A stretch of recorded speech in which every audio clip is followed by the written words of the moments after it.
This is the Good Neighbor Podcast, the place where local businesses and neighbors come together. Here's your host, Nick George. Welcome to the Good Neighbor Podcast. Are you in need of excellent dog training? Well, one great place might be closer than you think. Today, I have the great pleasure of introducing your good neighbor, Juliet Ortiz, with Loyal Hound Dog Training.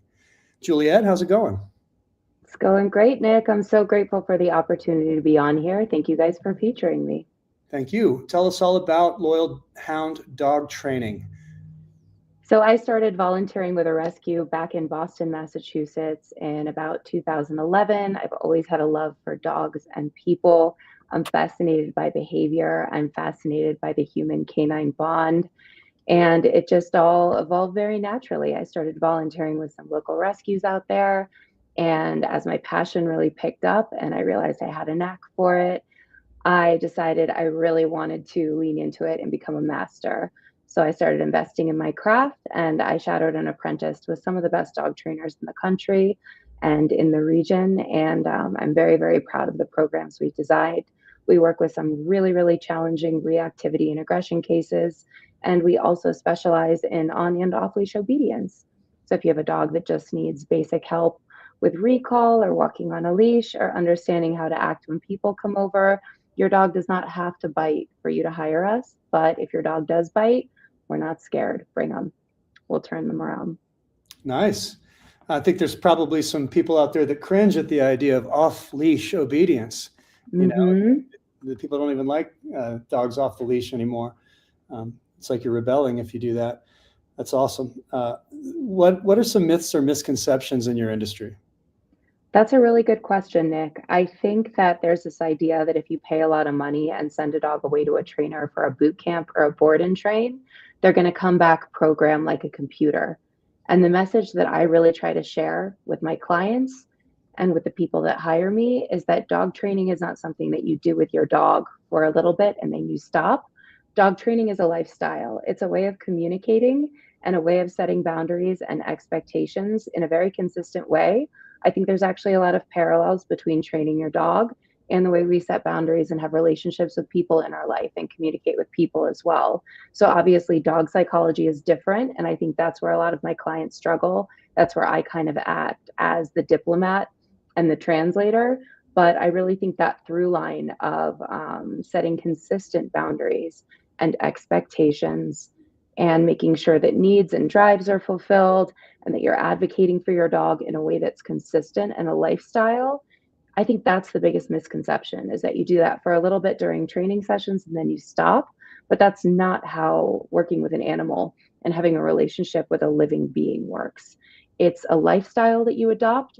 And one thing we really focus on the Loyal Hound is making sure that whatever protocols we recommend, it's something that even the busiest person in the world can find a way to work into their life and their schedule. So it's something that's very replicatable for everyday people. And we get very, very consistent high level results with all kinds of dogs and human clients. So, yeah. Juliet, how do you market your business most effectively in the digital world? And who is your target client? That's a really good question. I've definitely had to shift and pivot, my modalities and my means of marketing as social media and how that landscape has changed with AI. We're also in a very, very saturated market here in Denver. There are a lot of dogs and there are a lot of really wonderful dog trainers here as well. Aside from my company, we're definitely not the only good one. There are some very, very talented dog trainers here in this state.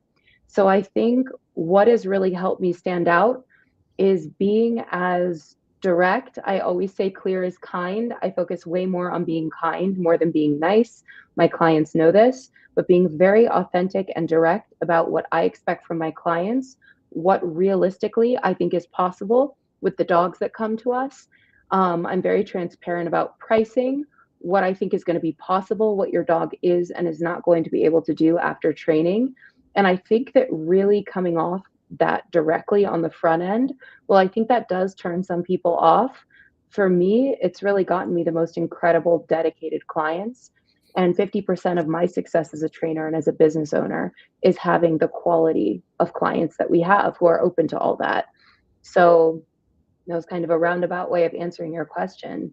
But what's really helped my business survive and be successful in this new digital age and with such a high saturation in the market is definitely having the ability to pivot as a business owner, change marketing strategies, mess with Google ads, Instagram ads, posting more content. I find that posting before and after videos on Instagram, you really don't have to sell people when you do that, because especially if you're posting videos of some of the process too, it's like there's no question. A written review is one thing, but when you post video, even like we're doing in this interview, I feel like it really gives people a sense of who I am, what it's going to be like to work with me, what's it going to be like to be told what to do by me for an hour if you hire me for private sessions. But that's really how I get my clients. SEO is very important. I do all my own web development, coding. I made my own website. So I definitely pride myself on that. I've definitely hired some marketing teams over the years to come in and chime in and help do some auditing, but most of it I do on my own, and I just see what's working and I replicate that. My ideal target audience, it really has nothing to do with age or gender or income bracket or breed or style of dog. It really has to do with character. Are you open-minded? Are you willing to make some changes in the way that you communicate and handle and advocate for your dog and live your life with your animal? If you're open to that, then I'm happy to take you on. That really is the most important thing, because if you think about it, if a client doesn't have those core traits, nothing else really matters. I learned very early on in my career that it doesn't matter how much money someone's willing to pay you. If they're not willing or able to do the work and what we recommend, there's really no point. The business is not going to succeed, the dog is not going to succeed, and the client's not going to succeed. So no one wins in that scenario. So, Juliet, have you ever thought about doing your own podcast? I have. I have, but I am wearing a lot of hats right now, and my plate is very, very full. I have a lot of other passions and endeavors beyond just training dogs. So the idea of starting a whole new podcast right now, as cool as that would be, I think what we're doing right here, Nick, I would love to speak with other people who already have established podcasts and share whatever knowledge I can and contribute. It is daunting. A lot. What do you do for fun when you're not doing what you do for a living? This is fun for me. I could nerd out about dog training and animal behavior. I really, really love what I do. All my clients will tell you, even the ones that maybe I wasn't the best fit for, like that woman's very passionate about what she does. That is definitely indisputable. What else do I do for fun?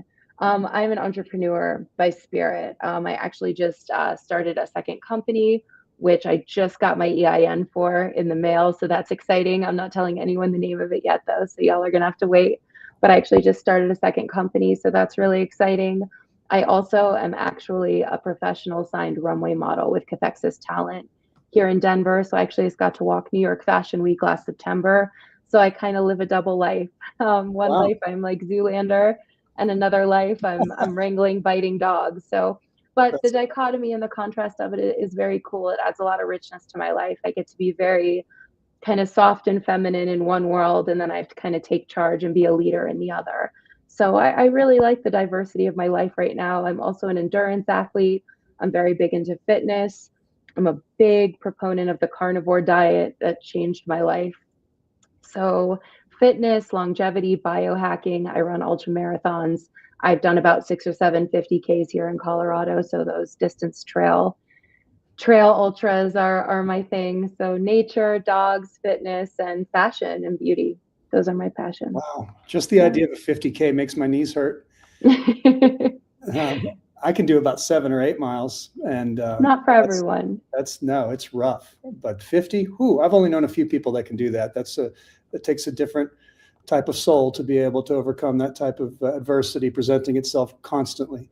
But anyway, the other question I was going to ask you is, what is a hardship that you've overcome in your life that made you stronger, that made you kind of stand out from the person that you were before? Would you like to share anything like that? Absolutely. I'd love to, especially if it inspires others. I moved out here in 2018 from Boston. I have actually the first Loyal Hound location still up and running, serving the Boston area.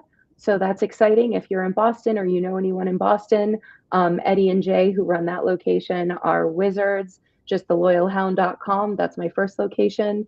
They run and operate that. Then I came out here in 2018 with my partner at the time.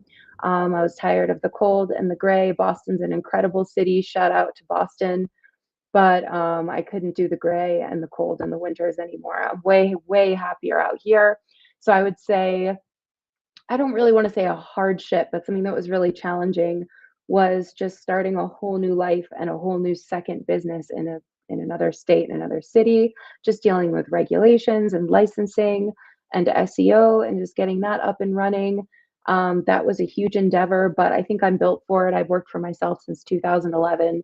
So I'm very, very driven. You definitely, as an entrepreneur, have to accept that, just like Darren Hardy says, it is a roller coaster. The entrepreneurial roller coaster is a real thing. So that was a hardship. I think definitely COVID as well. As terrible as COVID was for so many people, I hated seeing people get sick and having people watch loved ones die. That was really, really tragic, and just the effect on the economy and our world as a whole. But at the same time, COVID really brought a lot of clarity to my life. A lot of people came in that I would have never dreamed I'd get to connect with. A lot of people fell out that I thought were going to be there forever. I really had to examine myself, what I was doing with my life, the people I had around me, the direction I wanted to go with the business, what integrity meant to me, what that meant, bringing that into the Loyal Hound in an even more meaningful, deep way. And I think really just leaning into how this brand is my legacy. I'm 39. I don't have kids. I guess I still could have kids, but I'm also 39. So the Loyal Hound is kind of my baby right now. And I think just really pouring into that and just finding ways that I can really make this brand stand out and really restore the public's faith in the dog training industry. A lot of people who come to us have hired a bunch of other trainers and not had good experiences or spent a lot of money, and their dogs still can't walk on a leash nicely. And I think that's really not ethical. I think that dog training in general is expensive. If you're paying people for a service, that dog trainer should be honest about what they can and can't accomplish. So I really strive to do that. And there's no standardization in my industry. What I mean by that is, like, a plumber, an electrician, a surgeon, a dentist, they have to go through a very formal schooling process. As dog trainers, we don't. And that's a good and a bad thing, because we're not regulated in the US as far as what tools we use. So as a balance trainer, I don't like using physical force. So I like using training tools if I have a dog that isn't treat or food motivated. That allows me to actually eliminate conflict and be very clear and fair. So I'm really grateful for that. But yeah. What is the big takeaway that you want people to remember about this interview regarding Loyal Hound dog training? The road to the dog that you are looking to have and the relationship that you want to have with that dog is actually a lot shorter than you think. One of our most popular programs, the Loyal Lassie, it is a 6-hour program, which I know sounds like not a lot of time. But if you look at our Instagram and the Yelp and the Google reviews and our website, I am so proud of this program. At the end of that package, dogs that have killed other dogs, I work with about 3-4 dog killers a year, or dogs that have really hurt other people, are able to off leash hike, walk in very close proximity to other dogs and people and animals and squirrels and bikers and runners in public places. Clients are able to have guests into their home. Their dogs are holding place command. They're not rushing the door anymore. So if you think that's not possible in 6 hours, respectfully, you're not hiring a trainer that has the level of experience that you need, and I feel you deserve, if you're spending a lot of money to have a better life with your dog. That is totally possible. It doesn't require breaking your dog's spirit. You get to be there for those sessions. You get to see the whole process. I am so proud of the programs that we've designed. And one thing I never get tired of hearing is, I always ask people, like, what's your biggest regret in, or something that you wish I could have done different in our time together? And one thing people will tell me, sometimes people will have some suggestions of ways I could have coached them better or things they wish they had gotten out of the program. And I definitely will take that to heart.